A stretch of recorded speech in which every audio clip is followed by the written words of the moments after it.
Good morning students. आज अपन Thomas Hobbes के बारे में अध्ययन करेंगे। थॉमस होब्स का सामाजिक समझौता सिद्धांत। देखिए, राज्य की उत्पत्ति से संबंधित जितने भी सिद्धांत है, विकासवादी सिद्धांत है, देवी अधिकारों का सिद्धांत है, ईश्वरीय सिद्धांत है, सामाजिक समझौता सिद्धांत है। तो जो सामाजिक समझौता सिद्धांत है उसके 3 प्रमुख प्रतिपादक रहे, थॉमस होब्स, जॉन लॉक और रूसो। सबसे पहले जो सामाजिक समझौता सिद्धांत प्रतिपादित किया वो थे थॉमस होब्स। सामाजिक समझौता सिद्धांत ये राज्य की उत्पत्ति से संबंधित थ्योरी है कि राज्य का जन्म किस तरीके से हुआ या राज्य किस तरीके से अस्तित्व में आया। तो सबसे पहले अपन देखते हैं होब्स का जीवन परिचय।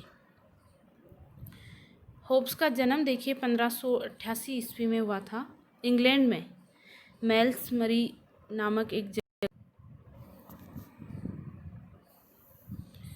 और 1679 ईस्वी में इंग्लैंड में इनका निधन हो गया था। उस समय जब होब्स का जन्म हुआ और होब्स की जो किशोरावस्था की आयु थी, उस समय इंग्लैंड की स्थिति गृह युद्ध की स्थिति थी। वहाँ गृह युद्ध चल रहा था राजा और संसद के बीच में, निरंकुश राजतंत्र जो था उसके बीच में और राजा और संसद के बीच में। संसद अधिकार अपने हाथ में लेना चाह रही थी और राजा उनको छोड़ना नहीं चाह रहा था। उस समय जो राजा थे जेम्स प्रथम, उन्होंने जो राजा के देवी अधिकार होते हैं उस सिद्धांत का प्रतिपादन करके संसद की एकदम से पूरी तरीके से अवहेलना करके निरंकुश राजतंत्र की स्थापना की थी। जेम्स प्रथम के बाद में उसका पुत्र चार्ल्स प्रथम जो राजा बना वह भी निरंकुश अधिकारों का ही प्रतिपादक था, लेकिन संसद और इसके बीच में राजा के बीच में गतिरोध जो था वो चला आ रहा था। फिर अपन देखते हैं कि इसके बाद में वहाँ पर क्रॉमवेल के नेतृत्व में गणतंत्र की भी स्थापना हुई, लेकिन गणतंत्रात्मक जो शासन व्यवस्था थी वो भी नहीं चल पाई। और उसके बाद में 1660 ईस्वी में चार्ल्स द्वितीय की नेतृत्व में राजतंत्र की स्थापना होती है। वह राजतंत्र भी निरंकुश राजतंत्र था और संसद अपने अधिकारों के लिए निरंतर मांग कर रही थी। तो राजा और संसद के बीच में जो अनबन थी वो अभी भी चली आ रही थी। और उसके बाद में अंत में अपन देखते हैं विलियम ऑरेंज जो बाद में राजा बने और उन्होंने एक संवैधानिक राजतंत्र की स्थापना की। संसद को अधिकार थे वो सौंप दिए।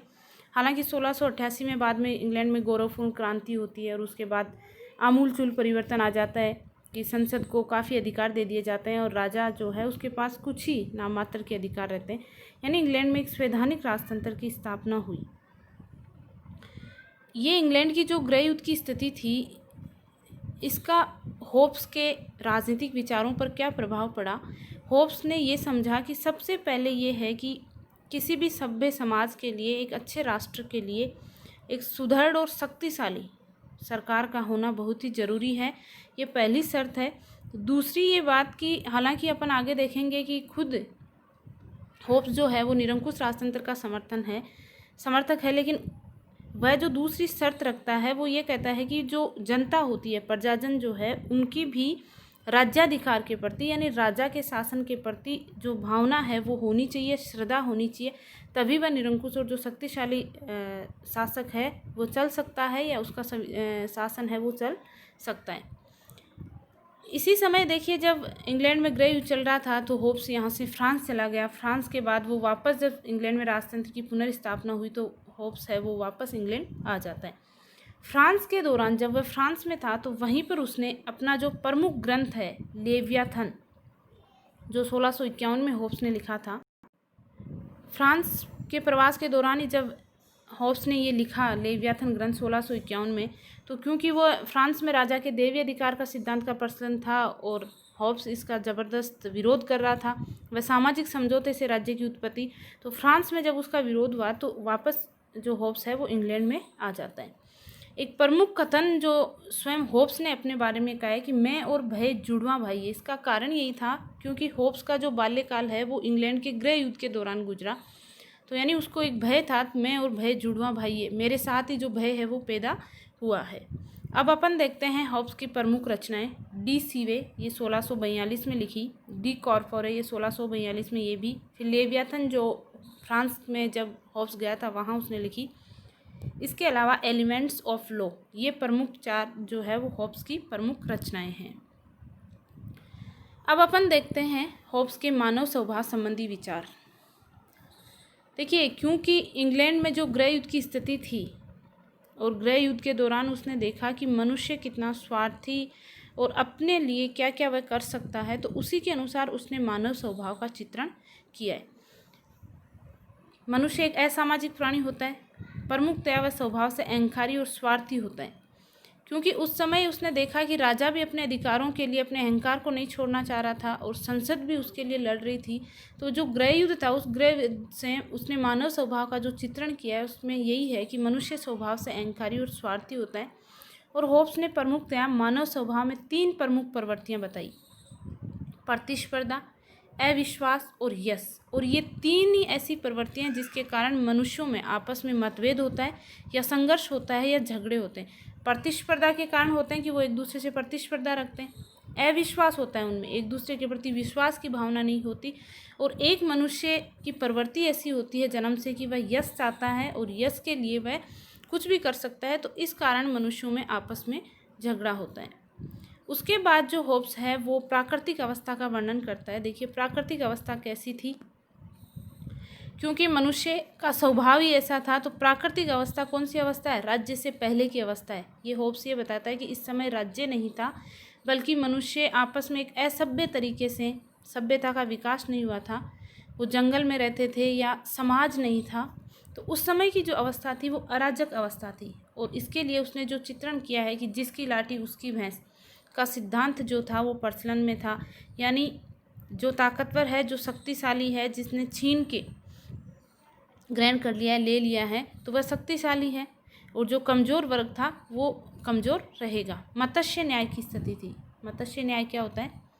जो बड़ी मछली है वो छोटी मछली को खा जाती है। तो यही होब्स के अनुसार प्राकृतिक जो अवस्था थी उसमें प्रचलन में था कि बड़े जो ताकतवर लोग थे, जिनके पास उन्होंने किसी तरीके से संपत्ति, चाहे वो शारीरिक रूप से शक्तिशाली है, संपत्ति ग्रहण कर ली थी या ज़मीन के ऊपर भूभाग पर उन्होंने कब्जा कर रखा था, तो वो हमेशा छोटे लोगों का क्या कर रहे थे? शोषण कर रहे थे।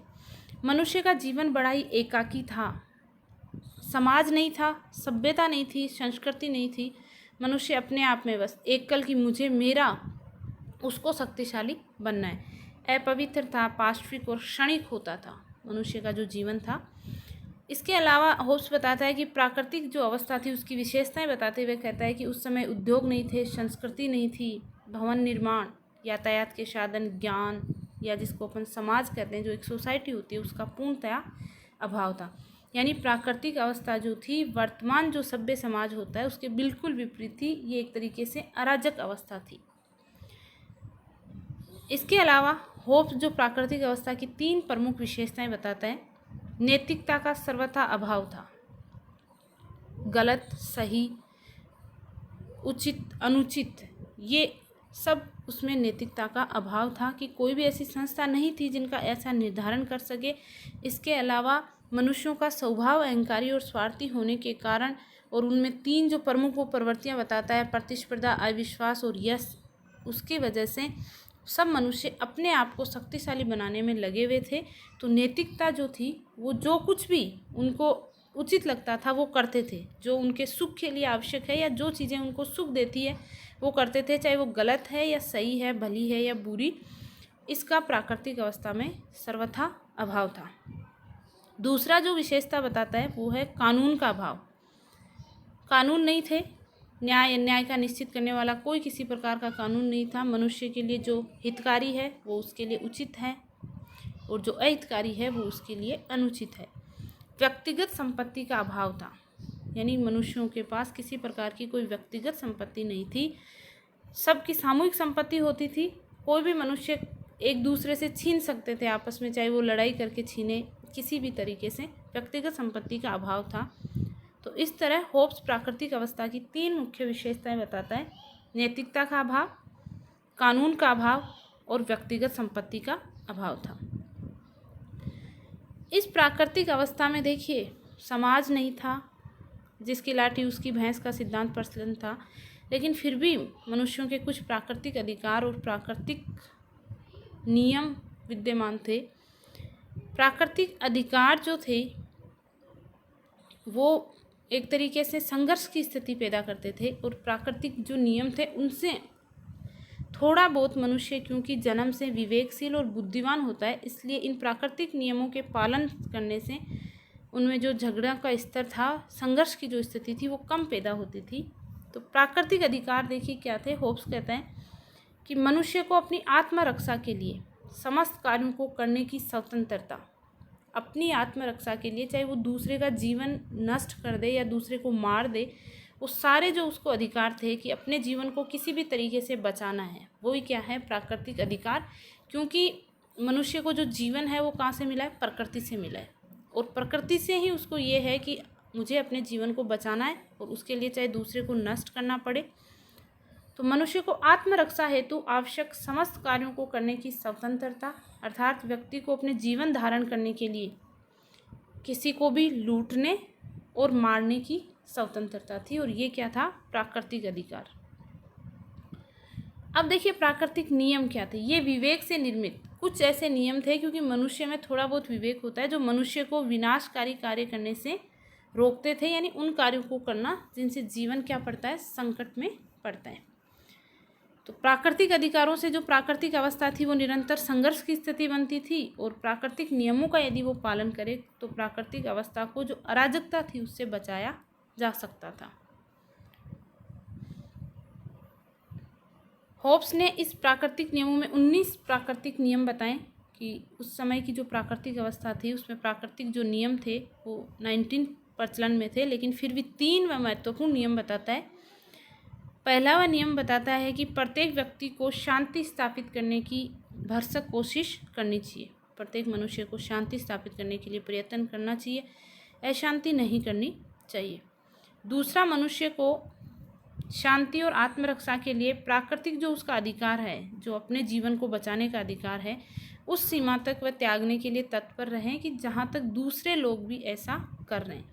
यदि दूसरे लोग अपने प्राकृतिक अधिकारों को छोड़ रहे हैं तो उस व्यक्ति को भी अपने प्राकृतिक अधिकारों को छोड़ने के लिए तैयार रहना चाहिए। तीसरा जो प्रमुख प्राकृतिक नियम बताता है वह कोई व्यक्ति को अपने समझौतों का पालन करना चाहिए। यदि उसने किसी मनुष्यों के साथ, व्यक्तियों के साथ किसी प्रकार का कोई समझौता किया है तो उस समझौते का पालन करना चाहिए। इस प्रकार होब्स ने मानव स्वभाव, प्राकृतिक अवस्था और प्राकृतिक अवस्था में प्राकृतिक अधिकार और प्राकृतिक नियम का वर्णन किया है।